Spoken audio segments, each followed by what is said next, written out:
tu žela polivka divojka, zlatnim rukom i srebrenim srpom. Kad je bilo oko pola danka, zapivala polivka divojka. Ko bi meni snope povezao, ja bi njemu lice ljubi dala.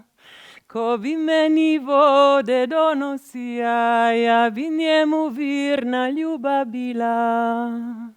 Ko bi meni ladak napravija, ja bi s njime rado ladovala.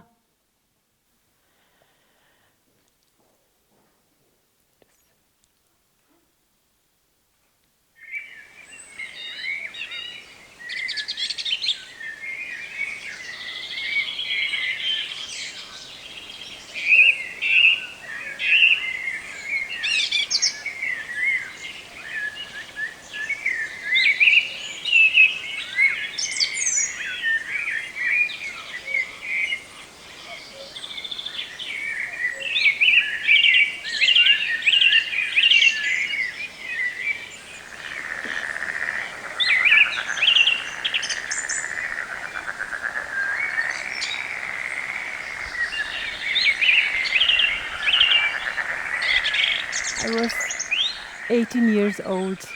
I had to apply for university. What am I going to study? What am I going to work in my life? And as a child, I was always used to go into nature, to listen to the universe, to forests, to the winds, and to connect deeper with myself. And that evening, that night at the lake, I said, what and where, But then I changed my question, because before there was no answer. Then I asked life, where do you need me? And then in that moment, thousands of works had applied to, many tasks to do. And then I said, okay, then I would love to do something for my lake. This is my lake. We love it. It's the world's most famous intermittent lake. Sometimes there is lots of water, and when it vanishes, you can see it in the deepness at the bottom of the lake. But I thought that's tourism, so I applied for economy. And of course, after studies, I worked for 5 years, and I traveled. I have to admit, I enjoyed very much organizing excursions, journeys, bringing people around, mostly through the Balkans, through ex-Yugoslavia. So I know Macedonia, I know Bosnia, I know all these regions. And I have been many times to Dubrovnik too. But I realized very soon that tourism is not what I would love to cause to my lake, because that would mean that I would need to bring the fence and then to sell tickets, and then to encourage my local people to put costumes and sell local food. I said, but this is my lake. I'm quite a wild person. I need an access to this wild nature whenever I want, in the middle of the night, during the day, and same are we all local people. This is our lake. So I was soon in a mood that I will not be there in that flow of tourism. But then something else happened one night, that a man was going from the lake home, singing. Could be that he was a bit drunk, but that's not important. He was definitely like old, nostalgic, but he sang in a way I never heard before. Or maybe I started to listen to old people or traditional people in a different way, because he was like, la la la la la la la la. I knew that song, and I know it's the note. The note tells different story. And I don't know if you have that feeling, if you have that experience, but singing songs by notes or music, or by singing them by heart, is a completely different world. And that changed my professional way. When I was 28, then I applied a project to Ministry of Culture that I will collect local stories, because although we have a world's most famous lake, nobody recorded, documented culture of the people. But people adopted to that vanishing waters coming and going in a very special way, because when there is water, they go fishing, and when there's no water, they cut grass and they pasture cows and sheep. And I got a confirmation as an artist that I would also sing it. Ethnomusicologists gave me instructions how to collect, and and then they also told me, be careful, what will you do with these songs? I said, well, I will sing them. But what do you mean you will sing them? But because, it's many streams of revival make an easy way, in easy access to the source, to a treasure chest of a nation. So I'm still in this work for now nearly 30 years. But then our local community decided to establish a park, national park. But again, national park would again take care only for nature. Nobody took care for people. And but who am I, to announce that? Don't you see that they have their skills, they have songs, they have stories, they have uniqueness? What do you mean uniqueness? This is nothing. Like when I started to collect, this is nothing, these old songs. But I realized one song is 800 years old. This is not nothing. This is our weight of who we are. It's our identity. And then I realized that a man in the village that knows how to do the boat, and the technique goes thousands of years in history, because it's a digging out way. It's the last man that knows how to do it. So I said, this is nothing.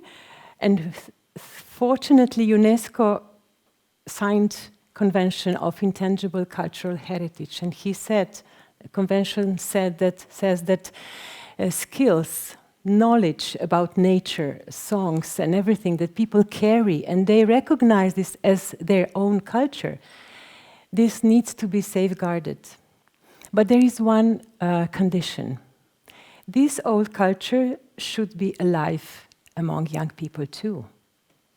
So that was a new task for me, because that old man knew how to do the boat, but how can I make young people follow the knowledge? Because otherwise we lose the thread of thousands of years of knowledge. So I applied for Norwegian grants and succeeded in getting the project with excellent partners. But then again, we opened the call, will young people come? And they did. 22 young people came, and they were about 30 years old. I don't know if that is still young, but they have diplomas, but no jobs. So they had time, and they have skills from university to do also scientific work, to document. And I said, but you will have to find old carriers of the knowledge on your own. So they had to go to the villages on their own, and they found 22 old carriers of intangible cultural heritage for distillery, for linen, for flax growing, for blacksmithing, and also for boat building. And they did that like scientific part, but they had to go through handcrafts too. And the stories they brought back were touching for us, because one of the men who was giving an interview to young people, to young guardians of heritage, said, they don't believe me. When I tell them that I was waking up at 3 o'clock, preparing 1 ton of material for the factory, then went to work for 8 hours. And in the evening, I came back to the forest and prepared another fir tree grains for distillery. They don't believe me. So I stay quiet. And another woman, she went for interview for the flax, and she was looking for her grand aunt. Tell me, how did you make linen? How did you make cloth? And she said, we didn't have that. What do you mean? I know our ancestors told us that you have that in your family. But her brother told that she went away when she was 5 years old because they didn't have enough food, so they have to work as children. So after 2 years, we realized that these young guardians of heritage are very much connected to our own culture now, after 2 or 3 years of work. And we also succeeded to enlist, to safeguard the knowledge of the boat building, and also all other activities. But what is important when we see children coming to our house is that we establish a center where all the knowledge of the region is kept alive, as in treasure chest from old people, but also as an experience that generations can meet. So young people and old carriers can meet and learn from each other. And when young children come, teachers are so astonished because they see that children, when they start to do things with weaving, with spinning, or with distillery, they become very focused, happy. They enjoy doing things with hands. And this is a help how to cope with digital dementia that is coming to our school, and this effect of nervousness that people cannot stay quiet. If you bring them handcrafts and work with hands, they connect themselves to their bodies. So they listen. So the result is connection between generations, safeguarded knowledge. And when I come, let's say, to your magnificent city, to Dubrovnik, I try to get an idea what would this be in Dubrovnik to safeguard intangible cultural heritage. In Europe, there is a new movement of tourism, of visitors that don't want to be just buyers or they want to try things. So they come to do things with hands, and they love to hear the stories of local people. So maybe these young guardians of heritage would be an idea how to connect for you, for yourself, that you have a contact with your own culture, but not for tourism on the first plane, but for yourself. So we would love to listen to your stories, but the first is, if I can say, very important that you listen to your own stories from people that know, that have the knowledge, and they know how to give it, to pass it on to young generations. Because I think this is the last generation that knows how to do things with hands. Nowadays, we don't do that anymore. At least that's the situation in my region in Slovenia. And at the end, I would love to stress the moment that our intangible cultural heritage is helping us keeping our authentic culture, our originality. And I would share the last song from Alpine region, where my people in Rezia, they speak a dialect which is ununderstandable for other Slovenian people. But they still keep very old way of singing that, let's say, the whole village would keep one tone and the others would give the melody. And this is the laboratorium for ethnomusicologists, because the drone is still alive, ostinato. So they would sing like Dali pama tukunaye, Dali pama tukunaye, Dali pama tukunaye, La la yu li li le, de li pa ma tu ke na ye. Ne sama rožice bare, ne sama rožice bare. La la li la la, ne sama rožice bare. So diversity, originality is created by our ancestors.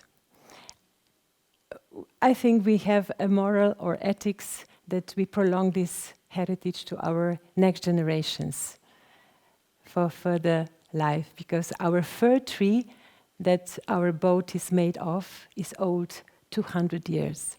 So we can say 4 or 5 generations before somebody thought to take care for the forests. So nowadays we can have the boat. So we can have one song for further children that are coming. Thank you.